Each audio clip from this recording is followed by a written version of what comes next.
So I want you to imagine it is 1958. Okay, 1958. Yeah. And you are guaranteed the right to vote by the United States Constitution. Right, which has been written right there in the 15th Amendment since 1870. Exactly. Since 1870. But when you walk into the local registrar's office in a southern state, the official behind the desk doesn't hand you a ballot. Not at all. No. Instead, they slide this glass jar full of jelly beans across the counter. Which just sounds ridiculous, but yeah. It does, and they tell you that before you can even register to vote, you need to guess the exact number of jelly beans inside that jar. Or, they ask you to recite the entire state constitution from memory. Backwards. Right. And the most terrifying part of this scenario isn't even the blatant absurdity of the test. No. It's the fact that in 1958, there is virtually nothing the federal government can do to help you. That is the truly chilling part. I mean, the local sheriff supports the registrar, the local judge supports the sheriff, and the federal laws on the books are essentially toothless. Yeah, it creates this reality where this Constitution is functionally just a piece of paper. Just paper. Because we tend to view history as this series of triumphant leaps, right? We learn about the Civil War, the abolition of slavery, and then our collective memory usually just fast forward straight to the mid-1960s. Like Martin Luther King Jr., the March on Washington, the landmark Civil Rights Act of 1964. Exactly. But that leap completely ignores the grinding, complex, and frankly, incredibly frustrating machinery of how a hollow constitutional promise is actually forced into reality. Okay, let's unpack this, because that missing link is what we are deep diving into today. It's such a crucial era. It really is. We're exploring the Civil Rights Act of 1960. We're using this comprehensive source article to really get into the weeds of it. And it is a piece of legislation that almost never gets the cinematic treatment. Never. But it is the crucial bridge between the post-Civil War era and those monumental civil rights victories of the 1960s. It really laid the groundwork. So we are going to look at how this one law had to combat nearly a century of entrenched legal sabotage. We'll get into the sheer procedural warfare required to drag it through Congress. Oh, the procedural warfare is wild. And we'll see how it laid the absolute blueprint for ending state-sponsored segregation. To really grasp why the 1960 Act was a matter of absolute national urgency, we have to look backward at the foundation it was trying to repair. Right. Where do we start? Well, the necessity of this legislation is entirely rooted in the collapse of the Reconstruction era. It's roughly 1865 to 1877. Following the Civil War. Exactly. Following the Civil War, there was this massive constitutional effort to redress the inequities of slavery. You have the ratification of the 13th, 14th, and 15th Amendments. The Reconstruction Amendments. Yeah. So they abolish slavery, they guarantee equal protection under the law, and they explicitly state that the right to vote cannot be denied on the basis of race. Which, on paper, is a total legal revelation. Right. The foundation is poured, the blueprints are stamped. It's like passing a rigorous building inspection, you know? I like that analogy. Yeah, everything looks structurally sound. But the moment the federal inspector leaves the site, the local contractors deliberately start pulling out the load-bearing walls. And the thing is, the inspector leaving is a very literal historical event here. Because of the Compromise of 1877. Exactly. Yeah. The turning point is the Compromise of 1877. Yeah. It was this informal, backroom political deal to resolve a fiercely disputed presidential election. Right, Rutherford B. Hayes. Right. And in exchange for the presidency, the federal government agreed to withdraw the last federal troops from the South. Wow. So the moment those troops marched away, the enforcement mechanism for the Reconstruction Amendments just vanished with them. So the federal government just sort of washes its hands of the situation. It absolutely did. And into that massive power vacuum steps the Jim Crow era. Exactly. Without federal oversight, Southern Democrats began systematically dismantling the rights that had just been guaranteed. They passed laws explicitly designed to block African American votes.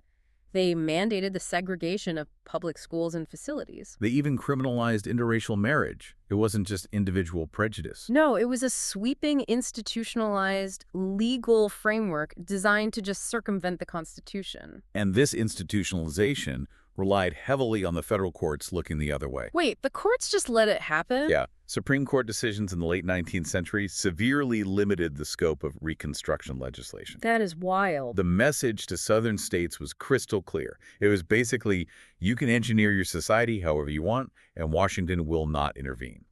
So this allowed states to use a combination of localized legislative traps. Things like poll taxes and literacy tests. And outright violent intimidation. Right, just to rewrite reality for nearly 90 years. 90 years. 90 years of the 15th Amendment existing completely unenforced in vast swaths of the country.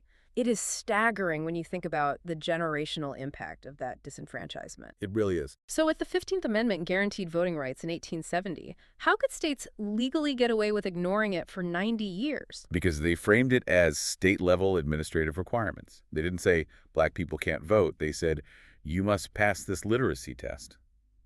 And then they made the test impossible for black citizens to pass. Precisely. And this status quo goes virtually unchallenged at the federal level until a massive judicial shockwave hits in 1954. Brown v. Board of Education. Yes, May 17th, 1954.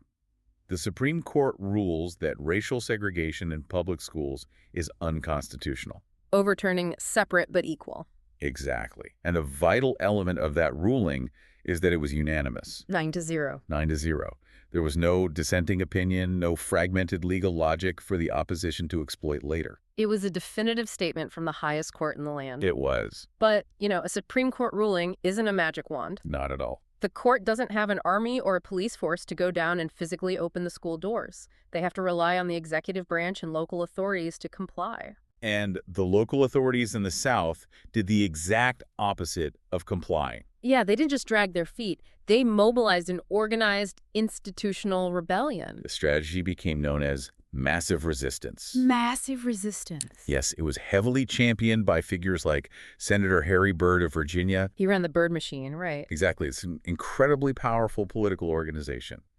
Byrd framed the Brown decision not as a matter of civil rights, but as an existential threat to states' rights. So he's changing the narrative entirely. Right. He called it the most serious blow ever struck against state authority. And Byrd wasn't just giving angry floor speeches. He was whipping votes. He was building a coalition. Very effectively, too.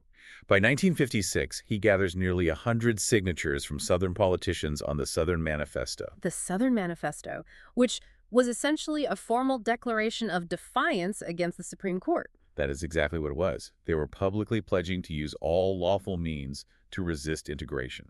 And the tactics they used under this umbrella of massive resistance were just deeply cynical. Oh, incredibly cynical. To avoid integrating public schools, many Southern municipalities simply closed them down entirely. They just shuttered the public schools. Defunded their own public education systems rather than integrate. Wow. Simultaneously, white citizens began pulling their children out and placing them in private academies. Segregation academies. Right. And shockingly, these were initially subsidized by public taxpayer funds until federal courts finally struck that down. It's the total weaponization of bureaucracy. It really is. And alongside the bureaucratic sabotage, you have this terrifying surge in grassroots violence. Yes, the violent backlash was severe. Black families attempting to enroll their children in previously all-white schools faced relentless intimidation. They faced economic retaliation and bombings. It was a terrifying time. The Brown decision, ironically, didn't instantly desegregate the country. Instead, it acted as an organizing catalyst for the opposition. It forced the resistance out into the open and really weaponized it. Which forces the federal government's hand. I mean, 3 years of watching massive resistance unfold makes it abundantly clear that the states are not going to comply voluntarily. They are actively rebelling. Right. So the executive branch realizes it needs a legislative sword. And this leads to the Civil Rights Act of 1957. The first federal civil rights law in 82 years. Think about that gap. 82 years. And the driving force behind it was a statistic from the source text that is almost hard to comprehend today. It's a brutal number. By 1957, largely due to those systemic disenfranchisement mechanisms we just talked about, only about 20% of eligible African Americans were actually registered to vote. 20%. President Eisenhower looks at this, he looks at the violence around school integration, and he pushes Congress to act. And they do. They passed the 1957 Act. Yeah. At the time, it is heralded as this monumental breakthrough. Here's where it gets really interesting, though, because that breakthrough was largely symbolic. Mostly, yeah. The 1957 Act was designed to enforce voting rights, but it was hollowed out during the legislative process. Right. It created the Civil Rights Commission, and it established a Civil Rights Division in the Justice Department. Which sounds great on paper. It does. But it lacked the administrative teeth required to actually overpower a hostile local registrar. Exactly. Because if a local official decides to arbitrarily apply a literacy test and the federal law doesn't have an immediate severe penalty or a mechanism to bypass that official, Discrimination simply continues. it just continues. The 1957 Act essentially said you really shouldn't prevent people from voting, but it left massive loopholes for civil rights resistors to exploit. They kept right on discriminating in voter registration, in schools, and in employment. A law without an airtight enforcement mechanism is really merely a suggestion to those who are determined to break it. That is so true. The southern states understood the mechanics of obstruction far better than the federal government understood the mechanics of enforcement at that point. They had a 90-year head start on how to obstruct. So water is just pouring through the holes of this 1957 legislation. Eisenhower and the Justice Department realized they have a fundamentally leaky piece of law. They do. They have to go back to the drawing board. They need to figure out exactly how the Southern registrars and judges are outmaneuvering them and plug those specific holes. And this realization sets the stage for the absolute legislative brawl of 1960. And a brawl is exactly what it was. By early 1959, the frustration is just boiling over. Eisenhower decides to push for a new round of civil rights legislation. Making it a priority for his final years in office. Right. In February 1959, he sends a very specific mandate to Congress. He explicitly states that every individual, regardless of race, religion, or national origin, is entitled to equal protection. He doesn't just offer vague platitudes either. He sends over 7 targeted recommendations. Very specific ones. He wants to strengthen laws against obstructing court orders in school desegregation cases, which is a direct shot at massive resistance. A direct shot. He also wants to give the FBI more authority to investigate the bombings of schools and churches. Which is a crucial escalation. Recognizing that local police forces were often complicit or indifferent to the violence, Eisenhower is seeking to bring federal investigative power directly into local jurisdictions. Bypassing the local cops entirely. Yes.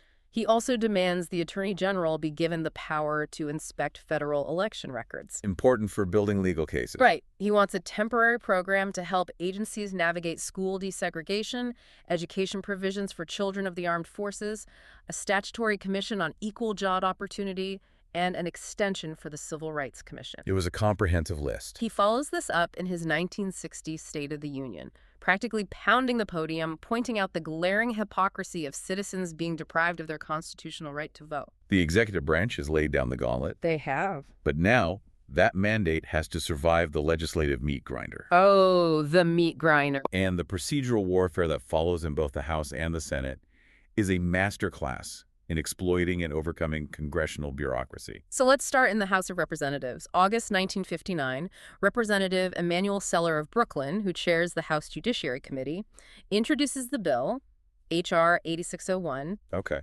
The Judiciary Committee approves it, but then the bill hits the House Rules Committee. The Rules Committee. Now, for anyone who hasn't spent time in the weeds of congressional procedure, you have to understand that the Rules Committee is the ultimate gatekeeper. Yeah, absolutely are. They decide when, how, and even if a bill reaches the floor for a full vote. They hold the keys to the floor. If the Rules Committee decides not to grant a rule for a bill, that bill is effectively dead. It doesn't matter how much the president wants it, No. or how comfortably it passed the Judiciary Committee. Doesn't matter at all. And the Rules Committee at this time was heavily influenced by members fiercely opposed to civil rights. They actively attacked the Judiciary Committee's work. They pigeonholed it. They literally just locked the bill in a drawer and sat on it for 6 months. 6 months. Imagine the pressure on Emanuel Seller. It must have been immense. You have the president demanding action, civil rights leaders demanding action, bombings happening in the South, and a handful of committee members are just running out the clock. Right, just ignoring it. So to break that kind of stranglehold, you have to resort to a nuclear option in congressional rules. The discharge petition. The discharge petition is a fascinating mechanism. It allows a majority of the House members to force a bill out of a committee and onto the floor. Just bypassing the committee chair entirely. Exactly. But it requires an immense amount of political capital. You are essentially asking members to openly rebel against the institutional power structure of the House. Which politicians hate doing. They hate it. It makes enemies. At the time, you needed 219 signatures to force the discharge. So Seller starts whipping the votes, he's twisting arms, building the pressure. So do whatever he can. He manages to gather 209 signatures. So he's short. He doesn't quite have the majority, but he initiates the maneuver anyway. It's an incredible game of political chicken. It really is. By pushing it just short of the threshold, he creates a public spectacle. Oh, everyone is watching. Right.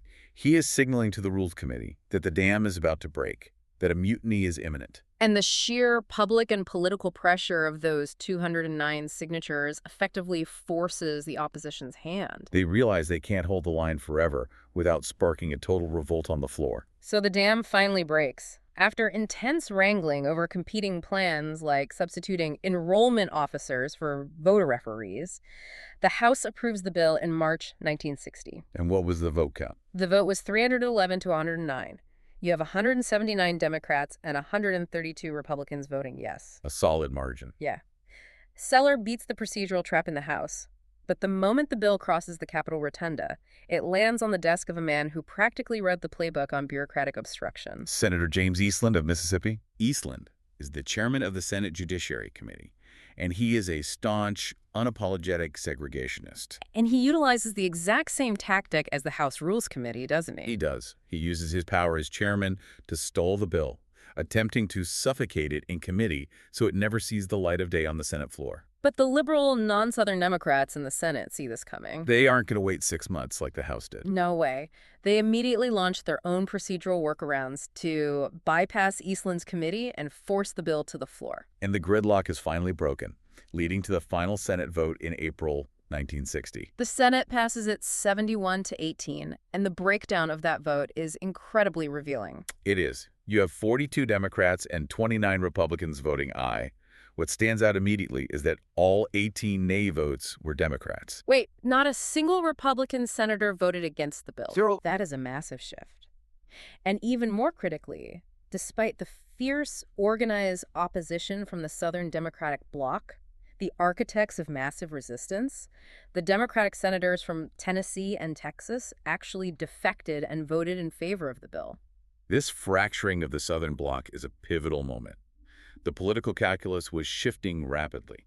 How so? Well, the fact that Republican support was unanimous reflects how civil rights was solidifying as a consensus issue outside the Deep South, driven heavily by Eisenhower's executive pressure. Right. But the defections from Texas and Tennessee reveal something deeper. Let's talk about the political reality of those defectors. Lyndon B. Johnson is the Senate Majority Leader at this time. Yes. He's a Democrat from Texas, and he has his eyes firmly set on the White House. He absolutely does. He knows that he cannot run a successful national presidential campaign if he is viewed by the rest of the country as a regional obstructionist tied to massive resistance. Precisely. The ambition for national office required a broader, more moderate coalition. He has to look like a national leader, not just a Southern one. Exactly. The defection of Texas and Tennessee signals that the monolithic wall of Southern resistance was beginning to crack under the weight of national political reality. They saw the writing on the wall. Some Southern politicians were calculating that federal intervention was becoming inevitable, and that complete, uncompromising obstructionism was a political dead end on the national stage. So the House approves the Senate's amendments, and on May 6, 1960, President Eisenhower signs the Civil Rights Act of 1960 into law. The epic legislative brawl is over. It is over, but what did all that procedural warfare actually buy them? Let's unpack the granular mechanics of the 1960 Act and look at exactly how they tried to build legal traps for the resistance. What's fascinating here is where the legislation transitions from political philosophy into targeted tactical enforcement. Right, because the 1957 Act was too philosophical. Exactly. The 1960 Act is fundamentally a diagnostic and corrective piece of legislation. It looked at how the 1957 Act was being circumvented and attempted to surgically close those specific loopholes. So let's start with the absolute crown jewel of the Act, Title VI, which focused on the protection of voting rights. This was the direct response to that horrific 20% registration statistic. Title VI declared that anyone given the legal right to vote cannot be deprived of that right on account of race or color. If a local official denies that right, it constitutes contempt of court. Elevating the denial of voting rights to contempt of court is a brilliant legal upgrade. Why is that so effective? Because it bypasses the local bureaucratic maze. You are no longer arguing with a hostile county registrar or a sympathetic local sheriff. You're dealing with a federal judge. Exactly.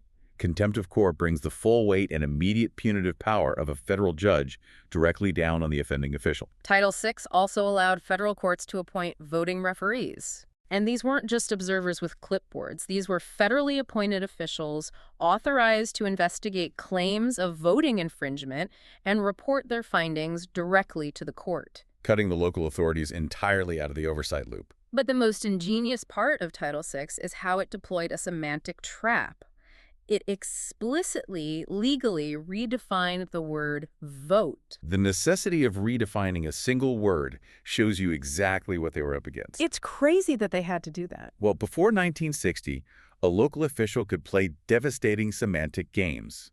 Federal investigators might arrive and say, "You prevented these citizens from voting." And the registrar would just smile and say, "No, we didn't. We let them register." Right. It's not our fault their ballots were magically lost before they were counted. Or conversely, we didn't stop them from casting a ballot. We just denied their initial registration. They were exploiting the ambiguity of the process. Completely. So Title VI states that the word vote legally encompasses the entire process. The entire thing. It means the right to register, the right to physically cast the ballot, and the right to have that ballot legally counted. Congress was meticulously closing the rhetorical loopholes that racist local officials were using to slip out of federal jurisdiction. It was an acknowledgement that systemic racism isn't always a burning cross.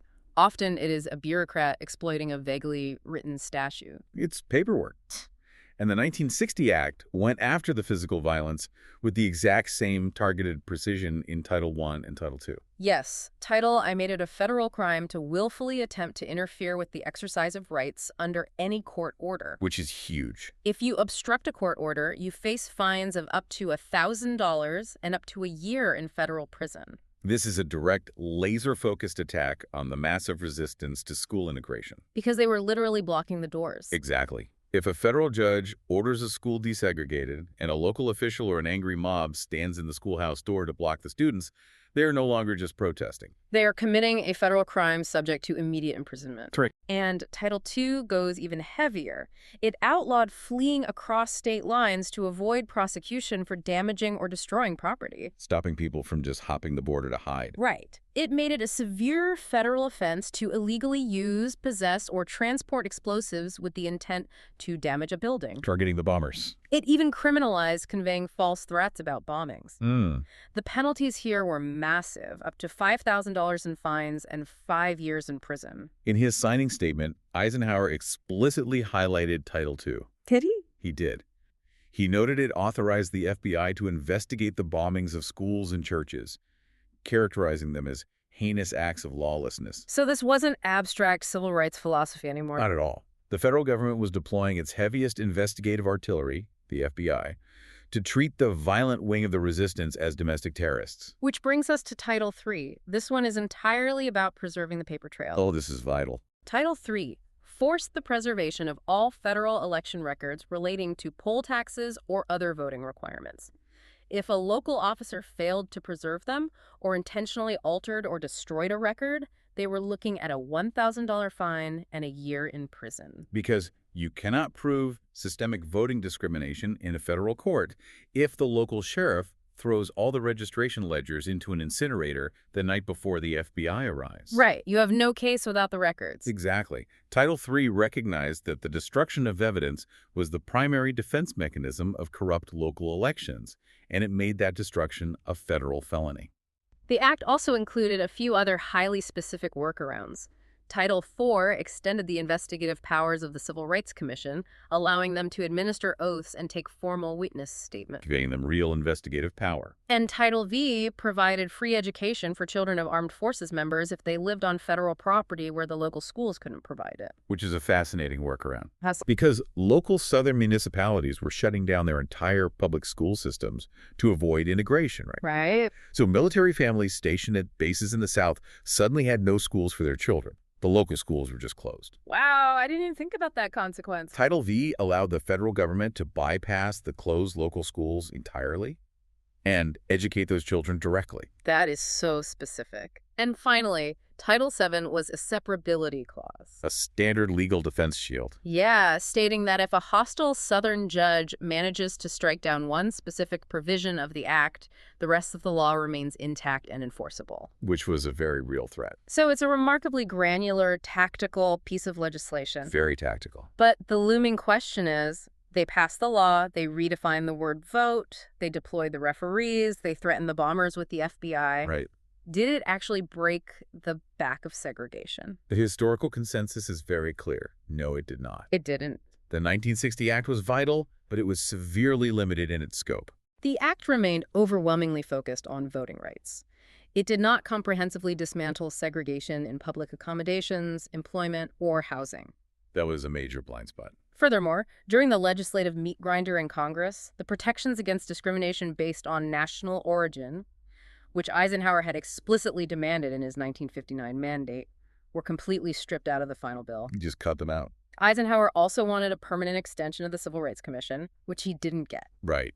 Ultimately, historians looked back at both the 1957 and 1960 acts and categorized them as somewhat ineffective for the firm, immediate establishment of civil rights. Even with the new legal traps. Yeah.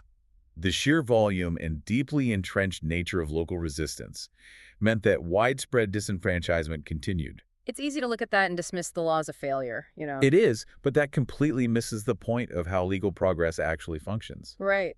The 1960 Act wasn't the final destination. It was the ultimate diagnostic test. I like to think of it like a beta test. Yeah. It's like finding a massive structural flaw in a skyscraper. You apply a targeted fix to a few steel beams in 1957. But the building still shifts. Exactly. So in 1960, you install specialized, heavy-duty braces on the most critical joints. The voting referees, the FBI bomb investigations. And when the building still shakes, despite those heavy-duty braces, you have proved something invaluable. What's that? The 1960 Act proved to the federal government, beyond a shadow of a doubt, that systemic racism in the South could not be dismantled with surgical legal tweaks or moderate procedural upgrades. So it's too deep. Way too deep. By watching how aggressively and creatively local authorities maneuvered to subvert even this highly specific federal law, it demonstrated the sheer scale of the rot. It laid the absolute blueprint. It did. The 1960 Act foreshadowed the monumental legislation that was to come. It found the exact breaking points in the legal system so that the next wave of lawmakers knew exactly what kind of force was required. The failures and frustrations of the 1960 Act proved to the incoming Kennedy and Johnson administrations that polite federal requests were just useless. The light wasn't going to work. Unprecedented, comprehensive federal intervention was the only remaining option. And that is exactly what happened. The diagnostic work of 1960 paved the way directly for the Civil Rights Act of 1964 and the Voting Rights Act of 1965. Yes. Those landmark laws finally fulfilled all 7 of Eisenhower's original goals from 1959, including the protections for national origin and the creation of the Equal Employment Opportunity Commission. The 1964 and 1965 acts, followed by the Civil Rights Act of 1968, were the heavy legislative hammers that finally shattered the legal framework of state-sponsored racial discrimination. But those hammers were forged in the frustrating, granular, exhausting battles of 1960. They really were. We cannot appreciate the triumphs of the mid-1960s without understanding the necessary struggles that preceded them. The 1960 Act was the bridge between a hollow constitutional promise and an enforced legal reality. So, what does this all mean for you listening to this right now? I think the story of the 1960s Civil Rights Act fundamentally changes how we view progress. It definitely shifts the perspective. It strips away the illusion that history pivots on single cinematic moments. Progress is not just a triumphant march or a perfect speech. No, it is a grinding, iterative, often unglamorous process. It is the agonizing work of finding loopholes, fighting brutal political warfare to close them, watching your opponents immediately find new loopholes, and having the sheer resilience to go back to the drawing board again. It requires a relentless vigilance.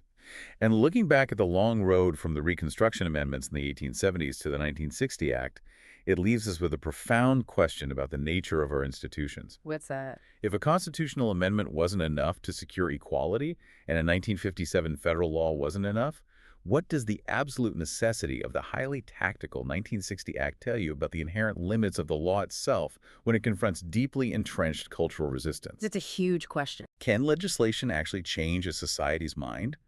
Or does it merely force its hand until the culture eventually catches up? That is a brilliant question to sit with. From a building inspector checking the structural integrity of our most fundamental rights to the relentless pursuit of closing loopholes, the architecture of freedom requires constant, unapologetic maintenance. It never stops. Thank you for joining us on this deep dive. Stay curious, keep looking for the missing links in the history we think we know, and we will see you next time.